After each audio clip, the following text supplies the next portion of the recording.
kagalingan po ng kalagayan po ni Tatay Manuel.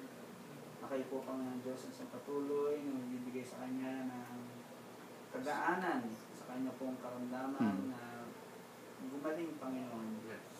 At ang nais po namin ay matutungan pa at madagdagan ang buhay na inyong ipinapairam sa bawat saan at ang kalakasan na nagmumula sa inyo.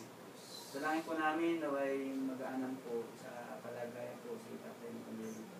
Sa po ng kanyang may bahay at kanyang mga anak at ng mga nagmamahal sa kanya.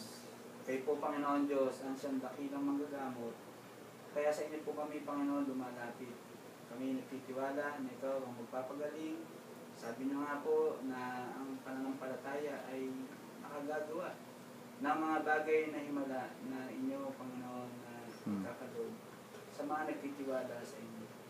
Kabagan niyo po, Panginoon, si Tatay Manuel at ibangon at palakasin at papanumbalikin ang kanyang lakas upang makapaglingkod pa ng mahabang panahon para sa inyo.